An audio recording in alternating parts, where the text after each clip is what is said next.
ನಮಸ್ಕಾರ ಸ್ನೇಹಿತರೆ, ಇಂದಿನ ಈ ವಿಡಿಯೋ ಸಿಂಹ ರಾಶಿಯ ಜನರಿಗಾಗಿ ತುಂಬಾ ಮಹತ್ವಪೂರ್ಣವಾಗಿದೆ. ಯಾಕಂದರೆ ಇಂದಿನ ಈ ವಿಡಿಯೋದಲ್ಲಿ ನಾವು ನಿಮಗೆ ತಿಳಿಸುವಂಥ ಮಾಹಿತಿಯನ್ನು ನೀವು ಈ ಹಿಂದೆ ಕೇಳಿರಲು ಸಾಧ್ಯವಿಲ್ಲ, ನೋಡಿರಲು ಕೂಡ ಸಾಧ್ಯವಿಲ್ಲ. ನೀವು ಸಹ ವಿಡಿಯೋ ಟೈಟಲ್ನಲ್ಲಿಯೇ ನೋಡಿರ್ತೀರ. ಸಿಂಹ ರಾಶಿಯ ಜನರಲ್ಲಿ ಯಾಕೆ ದುಃಖಗಳು ಬರುತ್ತವೆ, ನಿಮ್ಮ ಜೀವನದಲ್ಲಿ ದುಃಖಗಳು ಬರಲು ಇರುವಂಥ ಕಾರಣ ಆದರೂ ಏನಿದೆ, ಎಕ್ಸಾಕ್ಟ್ ಆಗಿರುವಂಥ ಕಾರಣವನ್ನು ನಾನು ನಿಮಗೆ ತಿಳಿಸ್ತೀನಿ. ಹೇಗೆ ನಿಮ್ಮ ಜೀವನವನ್ನು ಬದಲಾಯಿಸಬಹುದು ಮತ್ತು ಯಾವ ವರ್ಷದಲ್ಲಿ ಸಿಂಹರಾಶಿಯ ಭಾಗ್ಯವು ಬದಲಾಗೋದನ್ನು ಪ್ರಾಕ್ಟಿಕಲ್ ಆಗಿ ನೋಡಬಹುದು. ಯಾವಾಗ ನಿಮ್ಮ ಭಾಗ್ಯದಲ್ಲಿ ಜೀವನದಲ್ಲಿ ಬದಲಾವಣೆ ಬರುತ್ತದೆಯೋ ಮತ್ತು ಯಾವ ರಾಶಿಯ ಜನರೊಂದಿಗೆ ನೀವು ಸಂಬಂಧವನ್ನು ಮಾಡಬೇಕು ಮತ್ತು ಯಾವ ರಾಶಿಯ ಜನರಿಂದ ನೀವು ದೂರ ಇರಬೇಕು, ಅಥವಾ ಯಾವ ರಾಶಿಯ ಮೇಲೆ ನೀವು ನಂಬಿಕೆ ಇಟ್ಟು ಮುಂದೆ ಸಾಗಬಾರದು, ಇಲ್ಲವಾದರೆ ಭವಿಷ್ಯದಲ್ಲಿ ಅವರೇ ನಿಮ್ಮೊಂದಿಗೆ ಮೋಸ ಮಾಡಬಹುದು ಅಥವಾ ತೊಂದರೆ ಮಾಡಬಹುದು.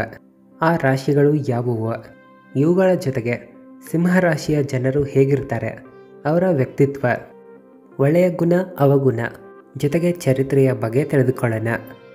ವಿಡಿಯೋ ಮುಂದುವರಿಸೋ ಮುನ್ನ ವಿಡಿಯೋವನ್ನು ಲೈಕ್ ಮಾಡಿ, ಭಕ್ತಿಯಿಂದ ಕಾಮೆಂಟ್ನಲ್ಲಿ ಹರ ಹರ ಮಹಾದೇವ್ ಅಂತ ಬರೆಯಿರಿ. ಹಾಗೆ ನಿಮ್ಮ ರಾಶಿಯ ಹೆಸರನ್ನು ಬರೆಯಿರಿ. ರಾಶಿ ಚಕ್ರದ 5ನೆಯ ಸ್ಥಾನದಲ್ಲಿ ಸಿಂಹರಾಶಿಯು ಬರುತ್ತದೆ. ನವಗ್ರಹಗಳ ರಾಜ್ಯ ಸೂರ್ಯದೇವರಾಗಿದ್ದಾರೆ. ಎಲ್ಲ ಗ್ರಹಗಳು ಸೂರ್ಯಗ್ರಹವನ್ನು ಸುತ್ತುತ್ತವೆ.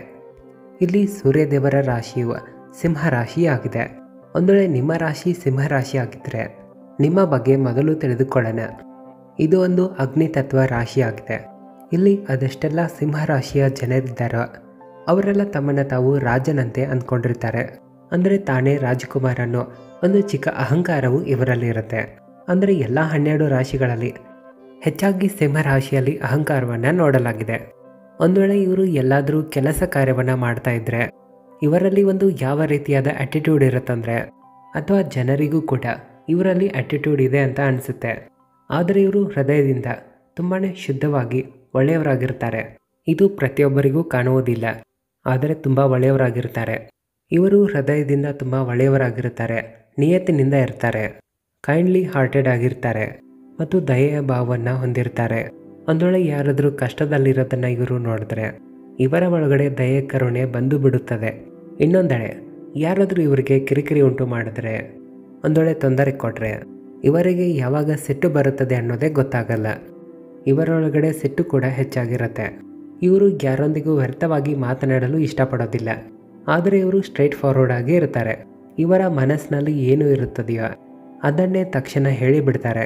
ಅದು ಒಳ್ಳೆಯದಿರಲಿ ಅಥವಾ ಕೆಟ್ಟದ್ದೇ ಇರಲಿ, ತಕ್ಷಣವೇ ನೇರವಾಗಿ ಮಾತನಾಡ್ತಾರೆ. ಯಾವುದೇ ಕೆಲಸ ಕಾರ್ಯಗಳಲ್ಲಿ ಯಾವತ್ತಿಗೂ ಮುಂದೆ ಇರ್ತಾರೆ, ಲೀಡರ್ ಆಗಿ ಇರ್ತಾರೆ. ಇವರಲ್ಲಿ ಯಾವುದೇ ಕೆಲಸ ಕಾರ್ಯದ ಮೇಲೆ ಹೆಚ್ಚಿನ ಆತ್ಮವಿಶ್ವಾಸ, ಧೈರ್ಯ ಇರುತ್ತದೆ. ಇವರಿಗೆ ಸುತ್ತಾಡೋದು ಅಂದರೆ ಬೆಟ್ಟ ಗುಡ್ಡಗಳಲ್ಲಿ ತಿರುಗಾಡೋದು, ಕ್ರೀಡೆ ಕಾರ್ಯಕ್ರಮಗಳಲ್ಲಿ ಹೋಗುವುದು ಅಂದರೆ ಇವರಿಗೆ ತುಂಬ ಇಷ್ಟ ಆಗುತ್ತದೆ. ಇವರು ಏನೇ ಕೆಲಸ ಕಾರ್ಯ ಮಾಡಿದ್ರು ತಮ್ಮ ಮನಸ್ಸಿಗೆ ಇಷ್ಟ ಆಗಿರೋದನ್ನು ಮಾಡ್ತಾರೆ. ಇವರು ತಮ್ಮ ಮನಸ್ಸಿಗೆ ಇಷ್ಟ ಆಗುವಂತೆ ಫ್ರೀಡಮ್ ಆಗಿ ಕೆಲಸ ಕಾರ್ಯ ಮಾಡಲು ಇಷ್ಟಪಡ್ತಾರೆ. ಒಂದು ವೇಳೆ ಯಾರಾದರೂ ತಮ್ಮ ಇಚ್ಛೆಯ ಪ್ರಕಾರ ಇವರಿಗೆ ಕೆಲಸ ಕಾರ್ಯವನ್ನು ಮಾಡಲು ಹೇಳಿದ್ರೆ ಇವರು ಮಾಡುವುದಿಲ್ಲ. ಅದು ಮನೆಯಲ್ಲಿರಲಿ ಅಥವಾ ಆಫೀಸ್ನಲ್ಲಿ ಇರಲಿ. ಯಾಕಂದರೆ ಇವರು ಸ್ವಲ್ಪ ಹಠವಾದಿಯೂ ಆಗಿರ್ತಾರೆ. ಇವರು ಎಷ್ಟೇ ಶ್ರಮ ಪಟ್ಟರೋ ಕಷ್ಟಪಟ್ಟರೋ ತಮ್ಮ ಮನಸ್ಸಿಗೆ ತಕ್ಕ ಹಾಗೆ ಮಾಡ್ತಾರೆ. ಎಲ್ಲಿ ಇವರಿಗೆ ಕೆಲಸ ಕಾರ್ಯವನ್ನು ಮಾಡಲು ಮನಸ್ಸಾಗುತ್ತೋ ಅಲ್ಲಿ ಮಾತ್ರ ಇವರು ಮಾಡ್ತಾರೆ. ಬೇರೆಯವರ ಮಾತುಗಳನ್ನು ಹೆಚ್ಚಾಗಿ ಕೇಳುವುದಿಲ್ಲ. ಜೊತೆಗೆ ಸಿಂಹರಾಶಿಯ ಜನರು ಎತ್ತರದ ಪದವಿಯಲ್ಲಿ ನಿಂತುಕೊಂಡೇ ಕೆಲಸ ಕಾರ್ಯ ಮಾಡಲು ಯೋಚನೆ ಮಾಡ್ತಾರೆ. ಚಿಕ್ಕ ಪುಟ್ಟ ನೌಕರಿಗಳನ್ನು ಮಾಡಿಕೊಂಡು ಚಿಕ್ಕ ಪುಟ್ಟ ಕೆಲಸಗಳನ್ನು ಮಾಡಿಕೊಂಡು ಇರಲು ಇವರು ಇಷ್ಟಪಡೋದಿಲ್ಲ. ಇನ್ನೊಬ್ಬರ ಒತ್ತಾಯದ ಮೇಲೆ ಕೆಲಸ ಕಾರ್ಯಗಳನ್ನು ಮಾಡಲು ಕೂಡ ಇವರು ಇಷ್ಟಪಡೋದಿಲ್ಲ. ಇವುಗಳ ಜೊತೆಗೆ ಇವರು ನ್ಯಾಯಪ್ರಿಯರೂ ಆಗಿರ್ತಾರೆ. ಇವರು ತಪ್ಪುಗಳನ್ನು ಮಾಡುವುದಿಲ್ಲ. ಇಲ್ಲಿ ಇವರ ಒಳಗಡೆ ಇರುವಂಥ ಒಳ್ಳೆಯ ಗುಣ ಏನಿದೆ ಅಂದರೆ, ಇನ್ನೊಬ್ಬರ ಜೊತೆ ಇವರು ಕೆಟ್ಟದಾಗಿ ನಡೆದುಕೊಳ್ಳೋದಿಲ್ಲ. ಇವರು ಏನೇ ಮಾಡಿದ್ರು ಹೇಗೆ ಮಾಡಿದ್ರು ತಮಗೋಸ್ಕರ ಮಾಡ್ತಾರೆ, ಜನರಿಗೆ ಒಳ್ಳೆಯದಾಗಲಿ ಅಂತ ಮಾಡ್ತಾರೆ. ಒಂದು ವೇಳೆ ಏನಾದರೂ ಇವರೊಂದಿಗೆ ತಪ್ಪು ನಡೀತಾ ಇದ್ದರೆ ಅದು ದೊಡ್ಡ ಮಟ್ಟಿಗೂ ಹೋಗಬಹುದು. ಒಂದು ವೇಳೆ ಇವರ ಸ್ನೇಹಿತರನ್ನು ನೋಡೋದಾದರೆ ಹೆಚ್ಚಿನ ಸ್ನೇಹಿತರು ಇವರಲ್ಲಿ ಇರುವುದಿಲ್ಲ. ಒಂದು ವೇಳೆ ಇದ್ದರೂ ಕೂಡ ಅವರು ಎಜುಕೇಟೆಡ್ ಆಗಿರ್ತಾರೆ ಅಥವಾ ಎತ್ತರದ ಪದವಿಯಲ್ಲಿ ಅವರು ಇರ್ತಾರೆ. ಜೊತೆಗೆ ಇವರು ತುಂಬ ರೊಮ್ಯಾಂಟಿಕ್ ಆಗಿಯೂ ಇರ್ತಾರೆ. ಎಲ್ಲವೂ ಇವರಿಗೆ ಇಷ್ಟ ಆಗುತ್ತದೆ. ತಮಗೆ ಇಷ್ಟ ಬಂದ ರೀತಿ ಇವರು ಬದುಕಲು ಇಷ್ಟಪಡ್ತಾರೆ. ಇವು ಸಿಂಹ ರಾಶಿಯ ಗುಣಗಳಾಗಿದ್ದವು. ಈಗ ಯಾವ ವರ್ಷದಲ್ಲಿ ಸಿಂಹರಾಶಿಯ ಜನರ ಭಾಗ್ಯೋದಯ ಆಗುತ್ತದೆ ಅಂತ ತಿಳಿಯೋಣ. 26 ವರ್ಷದ ನಂತರ ಮತ್ತು 36 ವರ್ಷದ ಮೊದಲು. ಇಲ್ಲಿ 26 ವರ್ಷದ ನಂತರ ನಿಮ್ಮ ಭಾಗ್ಯದಲ್ಲಿ, ನಿಮ್ಮ ಕರಿಯರ್ನಲ್ಲಿ, ನಿಮ್ಮ ಕುಟುಂಬದಲ್ಲಿ, ನಿಮ್ಮ ಪರ್ಸ್ನಲ್ ಲೈಫ್ನಲ್ಲಿ ಏನೆಲ್ಲ ಬದಲಾವಣೆ ಆಗಿದೆ ಅಂತ ನನಗೆ ತಿಳಿಸಿ. ಜೊತೆಗೆ 34 ವರ್ಷಕ್ಕಿಂತ ಮೊದಲು ನಿಮ್ಮಲ್ಲಿ ಫೈನಾನ್ಷಿಯಲ್ ಚೇಂಜ್ ಆಗಿರುತ್ತೆ. ನೀವು ವಾಹನ ಖರೀದಿ ಮಾಡಿರ್ತೀರ, ಪ್ರಾಪರ್ಟಿಗಳನ್ನು ಖರೀದಿ ಮಾಡಿರಬಹುದು. ಅಥವಾ 26 ವಯಸ್ಸಿನ ನಂತರ ನಿಮ್ಮ ಜೀವನದಲ್ಲಿ ಆದಂಥ ಒಳ್ಳೆಯ ಬದಲಾವಣೆ ಏನಿದೆ ಮತ್ತು 36 ವರ್ಷಕ್ಕಿಂತ ಮೊದಲು ಏನಾಗಿದೆ ಅಂತ ತಿಳಿಸಿ. ಖಂಡಿತವಾಗಿ ಕಾಮೆಂಟ್ ಮಾಡಿರಿ. ಇನ್ನು ಯಾವ ರಾಶಿಯ ಜನರೊಂದಿಗೆ ನಿಮ್ಮ ವ್ಯವಹಾರ, ರಿಲೇಷನ್ಶಿಪ್ ಮತ್ತು ನಂಬಿಕೆ ಇಟ್ಟು ಮುಂದೆ ಸಾಗಬಾರದಂತ ತಿಳಿದುಕೊಳ್ಳೋಣ. ಯಾವತ್ತಿಗೂ ಗಮನದಲ್ಲಿಟ್ಕೊಳ್ಳಿ, ಇವರಿಂದ ಸ್ವಲ್ಪ ನೀವು ದೂರನೇ ಇದ್ದಷ್ಟು ಒಳ್ಳೆಯದು. ಆ ರಾಶಿಯ ಬಗ್ಗೆ ತಿಳಿಯೋಣ ಬನ್ನಿ. ವೃಷಭ ರಾಶಿ, ತುಲಾ ರಾಶಿ ಮತ್ತು ಮಕರ ರಾಶಿ.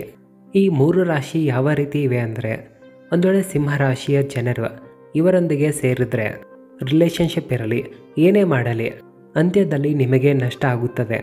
ಯಾಕಂದರೆ ಇವರ ಜೊತೆ ತುಂಬ ಸಮಯಗಳ ಕಾಲ ನಿಮ್ಮ ಸಂಬಂಧ ಉಳಿಯೋದಿಲ್ಲ, ಅಥವಾ ಹೆಚ್ಚಿನ ಸಮಸ್ಯೆಗಳು ಎದುರಾಗಬಹುದು, ಅಥವಾ ಕಠಿಣಗಳಿಂದ ಸಂಬಂಧವು ನಡೆಯಬಹುದು.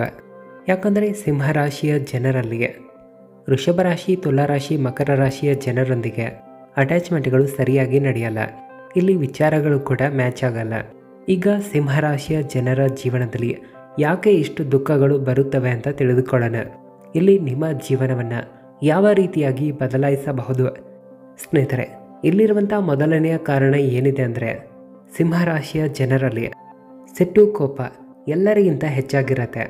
ಈ ಒಂದು ಕಾರಣದಿಂದಾಗಿ ಕುಟುಂಬದಲ್ಲಿ, ವೈವಾಹಿಕ ಜೀವನದಲ್ಲಿ, ಪ್ರೀತಿಯಲ್ಲಾಗಲಿ ಅಥವಾ ವರ್ಕಿಂಗ್ ಪ್ಲೇಸ್ನಲ್ಲಿ ನಿಮಗೆ ಬೇಗನೆ ಸಿಟ್ಟು ಬರುವ ಕಾರಣದಿಂದಾಗಿ ನಿಮ್ಮ ಕುಟುಂಬದಲ್ಲಿ ಬಿರುಕುಗಳು ಮೂಡಬಹುದು, ನಿಮ್ಮ ಸಂಬಂಧವು ಮುರಿಯಬಹುದು, ನೌಕರಿಯಿಂದ ನೀವು ದೂರ ಆಗುವ ಸಾಧ್ಯತೆ ಕೂಡ ಇರುತ್ತೆ, ಅಥವಾ ಕುಟುಂಬದಲ್ಲಿ ಸಪೋರ್ಟ್ಗಳು ಸಿಗೋದಿಲ್ಲ.